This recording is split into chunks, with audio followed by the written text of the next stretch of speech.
Hello, everybody. It is Happy New Year. Having a beautiful day here in Deep Cove. Did some family stuff, did some solo stuff, went for some in the ocean. My fingers are still freezing.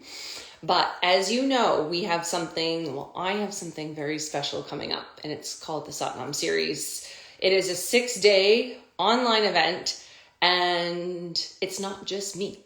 The beautiful thing about this is it's a very collaborative event, and I have 8 amazing women joining me. It's a 6-day event. I have 8 women joining me. And one of the women is going to be joining us today. She's such a dear friend. Her name is Zoey. And I'm just excited for you guys to hear about her story and to meet her if you don't already know her. I know that a lot of her and I's paths have crossed before. We're both from North Van. We're both into yoga. We're both moms in similar areas. So yeah, we have a lot in common, but if you don't know her, you're going to get the pleasure of meeting her today. So she's just joining. I can see she's here now. Let's see if I can do this. You guys know me in social media.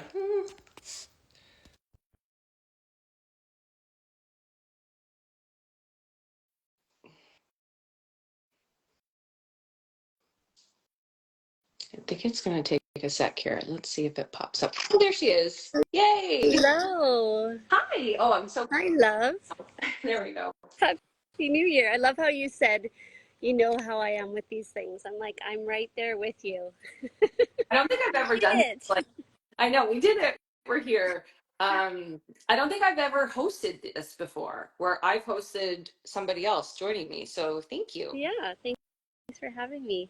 And you're in Palm Desert.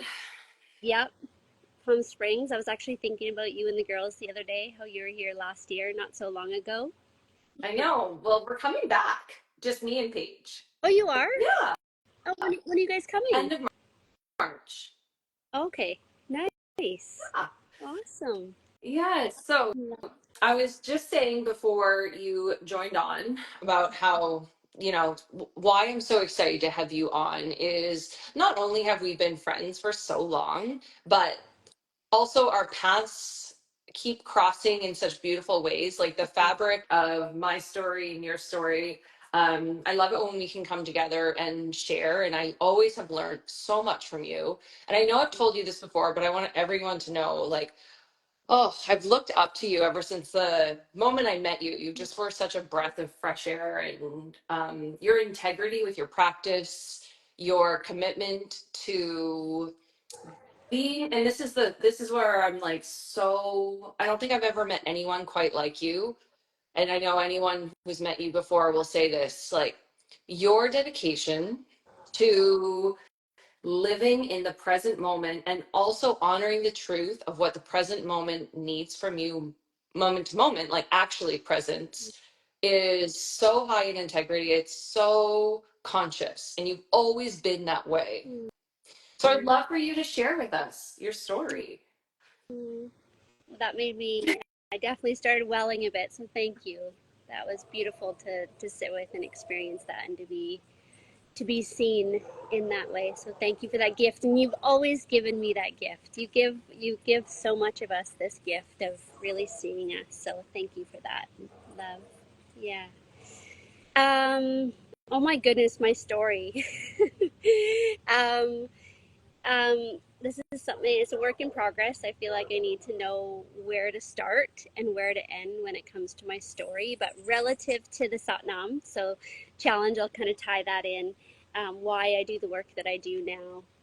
Um, how do I start this? So back in the day, I was a kinesiologist and I trained professional athletes, and I became a life coach and a doula at 17 years old. And in these practices, I kept on evolving my questions around what does it really mean to be well? What does it actually mean to show up in integrity with ourselves? And a lot of what I was doing was physical. Um, meaning I was really focused as a kinesiologist. I was training professional athletes. I was a fitness trainer like yourself. And in working with clients over the years and then becoming a doula, I started recognizing that so many of my clients knew what was right and best for them, but they weren't actually able to make the choices and set into action the behaviors that actually supported what they knew was right and best for them. So my questions kept on evolving over time around like, well, what is really getting in our way of being well and choosing what is right and good for us? And I was so fortunate for the majority of my life. I'd always been really proactive with my own health and being able to choose what was right and good for me. And then I all of a sudden life hit the fan, and about 12 years ago I had a series of my brother passed away. I had a birth trauma that ended in the loss of our girls of Sky and Flo. Um, and soon after that, I ended up having a diagnosis of cystic fibrosis related disorder. And all of this happened in a very short period of time. And I went from feeling like I was on top of the world and I was so fit, I was so healthy, I was so connected. Had been a yoga teacher for, I think, 15 years at this point, to all of a sudden completely losing my sense of self. And it makes me emotional every time I really reflect and sit with this experience. And not only did I lose my entire sense of self, I was so uncomfortable in my body. Mhm. And I was having insomnia. I completely isolated myself from my career and my friends. And I was literally pulling my hair out And it in was order. scary too. I mean, it was kind of a scary, there was I felt like that has to bring on a lot of fear, and which can pull us out of the moment, right? Like just the fear of the unknown. Oh, so much. Yeah, it was beyond comprehensible. And so in this period of time when life really handed it to me, it was the first time in my life where I really started to wake up to the amount of not only trauma that had just happened, but all that I had been unscathed by in my past that was truly impacting me on a deeply unconscious level. And this is when I started to really get to know my nervous system. And not just my nervous system from the sake of I used to teach anatomy and physiology and I knew a lot about the nervous system, but from the sense of really experiencing what a real world sense of my nervous system was like.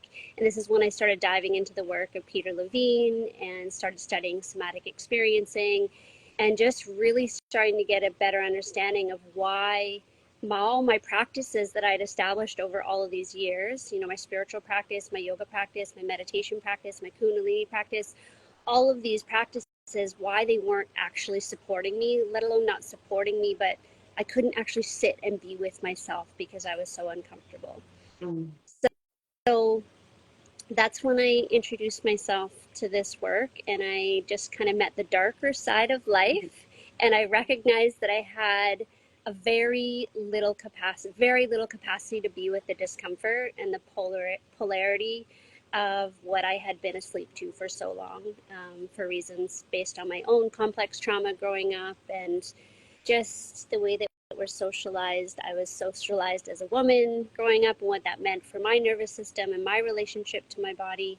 And so it's been a huge journey for me to reintroduce myself to myself through the language of my nervous system and really get to know who I am beyond all of my patterning and conditioning and all the unconscious trauma that was and all the survival energy that was really built up in my system. And when I look back on it, I'm like, who was she? Like, who was she? So, this is why I do the work that I do now. And it's steeped in the foundation of, I believe, everything of how we experience ourselves in the world. And Yeah, yeah. and that's why, I mean, coming back to now that everyone's heard a bit of your story, I mean, when I share that Zoe is actually doing like what she, the being so present and showing up in ways that honor the moment, because you do have young kids and you do have a health condition and you are an in-demand coach and you are a free spirit and you are so many things, and you are doing such a good job. It, you know, when I watch you and I know you, so I can say this, of just like hello, and like what you said, like welcome to myself. And then what does she need, what does she need, what does she need today? It's different than yesterday. It's really so inspiring. What I would love to tease out of that story Yeah. is when you started the work into the nervous system. It's a big uh, trendy, I don't want to use that word, but Yep. people are talking about it. It's a hot topic right now. It is. And what does that look like? If you were to explain in non-spiritual jargon, what does that look like for somebody to sit down and start to do the work? Like, where does it begin? What does it sometimes look like? I know that's like four questions. Mm-hmm. No. Do we have a few hours? Yeah. It can look okay.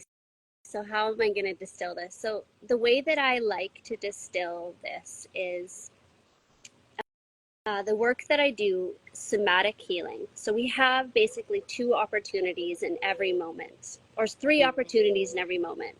One is to cope with what is, one is to sustain what is, or one is to actually heal what is. I've never heard that before. That's It's beautiful. that's my distillation over all the years. Good. I like that. And so the somatic practices can offer us coping mechanisms, which is what the majority of the somatic world is doing, is a lot of coping. And somatic practices are a beautiful way to cope and sustain what is. Then there's somatic healing. And somatic healing requires a lot of skill and a lot of mastery around, as a practitioner, holding space for another to process the survival energy so that they can get a sense of, first off, how their nervous system is impacting them. And second of all, how can they listen to and track their nervous system through their somatic experience so they can start to allow the body and the nervous system to lead the healing that didn't happen. And so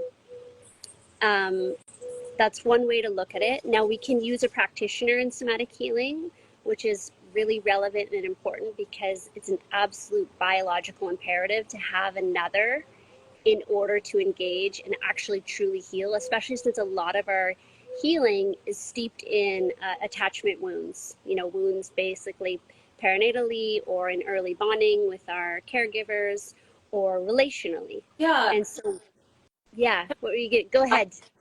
Yeah. I want to have clarity on this as well.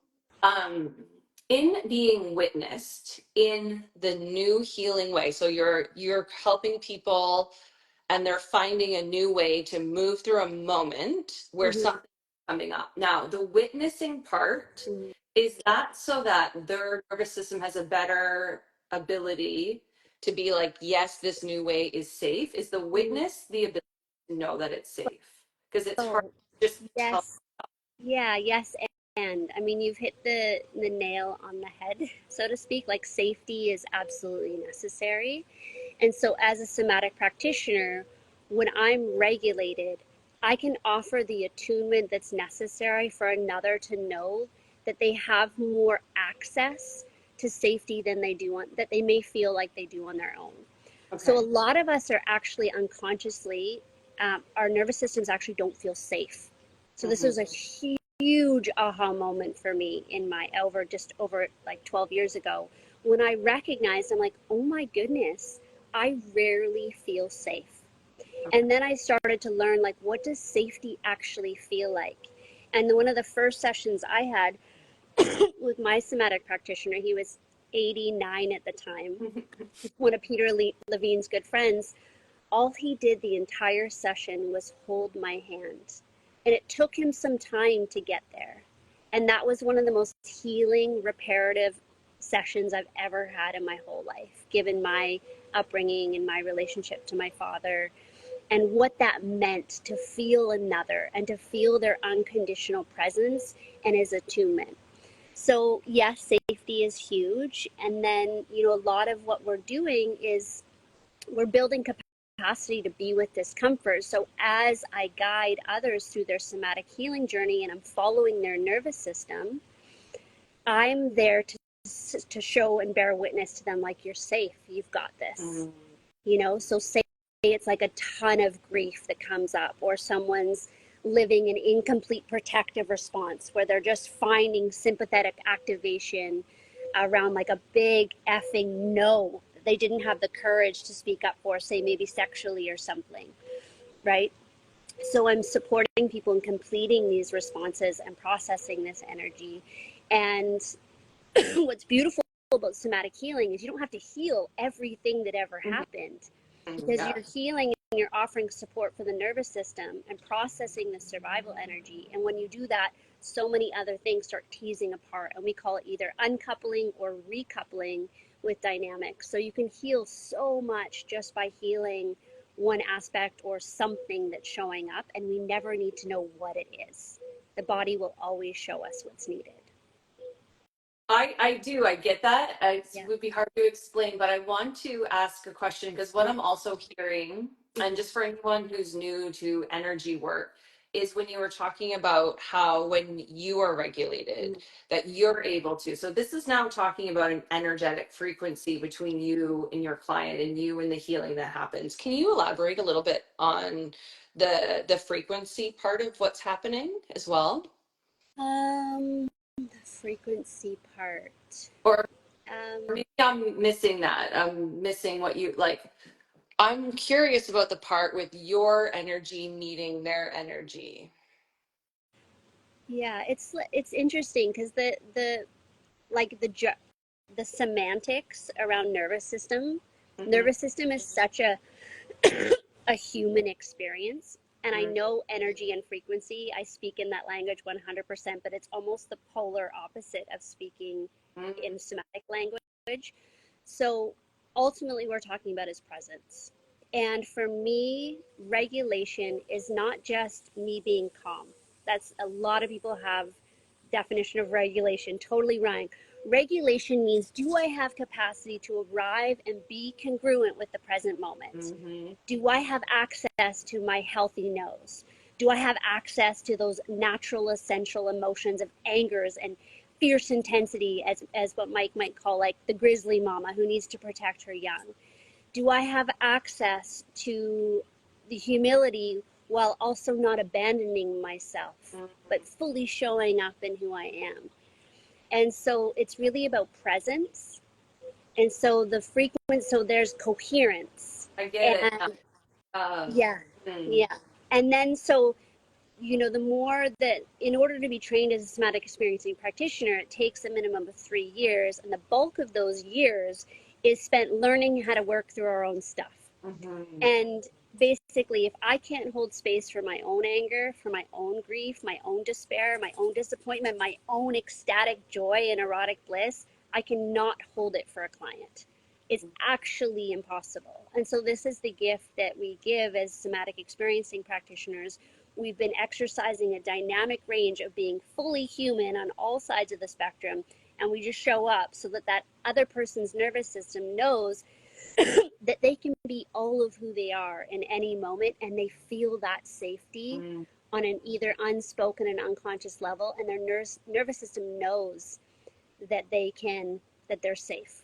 that is such a beautiful description, and really intense work to go through and do that all yourself, because like what you were saying, you just meet a lot, but so much also can tease apart and so much can come through. I just can't imagine those 3 years. That must have been really intense. Yeah, it was. I would say that by the time I completed it, it was less intense, but the beginning of it was very Yeah. intense.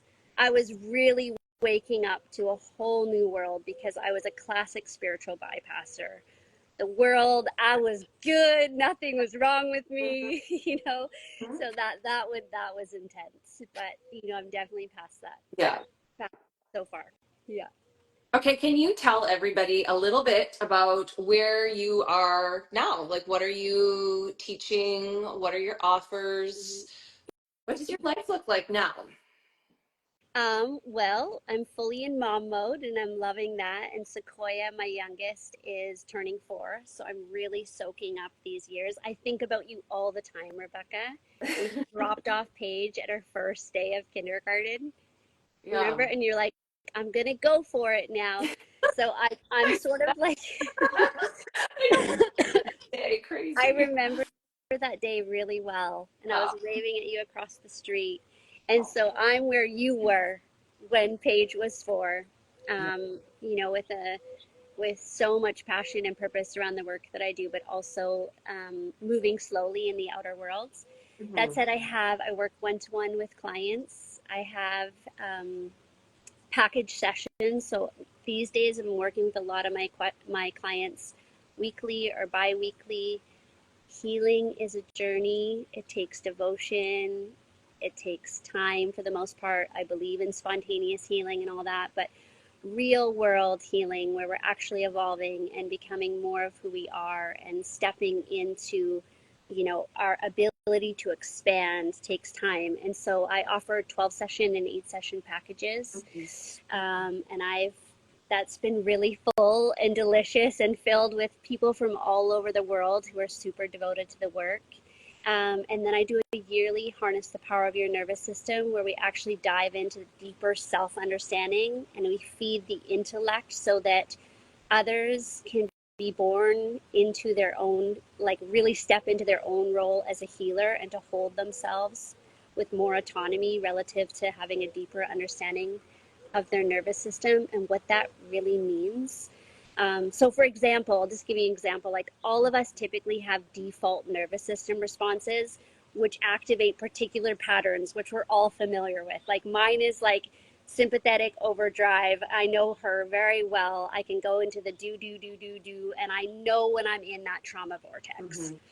Right, so in that space, because the nervous system controls our thoughts, behaviors, actions, how we perceive the world, Mhm. I know what to expect there, and I know therefore what are my regulating resources to get out of there. Because depending on where we are at in our nervous system, that's going to be dependent on what our regulating resources are, right? Because we don't just want to down regulate and calm the system. We actually, for a lot of people that are more in the freeze or collapse state, we actually need to give life force to the system and support their system and feeling safe to to be in the know, to be in the pleasure, to be in the bigness of who they are. So I do that once a year, and then I offer facilitation and guest speaking, and that's it. That's where I'm at right now. I Yeah. know. I feel so blessed because I know you are in mama mode and that, when you do show up, it's a gift to whoever gets to Mm-hmm. receive. So it's Mm-hmm. such a gift to Thank have you thank join. Um, can you tell everyone a little bit about your session before I let you go here? you. So Mm-hmm. during I am with the Satnam series, I think I was saying to you the other day, I'm so excited that I get like the front row of all of the shares because people Mm-hmm. are such amazing, amazing practices. Mm-hmm. Mm, Yeah, I feel really excited about that too. I just started looking at some of the guest speakers the yeah, past couple days, like Ariana on the yeah, 6th, and I was looking, so I'm really excited as well. I started plugging it all into my schedule. yeah. So, yeah, thank you so much again for having me, and it feels like such a gift to be invited into a space. And you're so good at doing that. All the offerings you put out together this year. So yeah, my workshop Yeah. is going to be on the 10th at 1 p.m. and we are going to break down some myths around what it actually means to um, be with. Yeah, what were you going to say? I love it. I already love it. Okay. So yeah, we're going to break down some myths around the nervous system and what it really means to be with our somatic experience. And then I'm going to offer you some 5 key points relative to your own journey so that you can actually leave the session with a greater understanding and know how to actually integrate the practices at home so that you can start, the participants can start healing versus just coping. Yes. And I think Doing this the is thing ultimately, you just said, like if you're in a go, go, go, go moment, like what is it in that moment? They'll kind of learn to decipher what it is that they should lean into or do or use as a tool. yeah. So I'm gonna share how to identify where you're at in your nervous system, meaning what's really driving the bus in terms of what branch of the nervous system Cool. is driving the bus. And then from there, I'm going to offer you a practice to take home that you can use in any moment, whether that moment is filled with grief and hardship or that moment is filled with excitement and the need for more courage in order to step deeper into your purpose or step speak up sexually, whatever it is. So I'm going to offer you a way to actually explore and offer yourself real healing, real somatic healing when it comes to these bigger moments where you can actually pivot and you can find a new way. And that way is not going to be forced, it's not going to be willed, but it's actually going to be neuroplasticity in action so that you can start to actually rewire your system and offer that space for yourself. And I tend to lean into sharing my clients, like, we got the new moon, we got the full moon, we got our bleeds, we got ovulation, we got different seasons.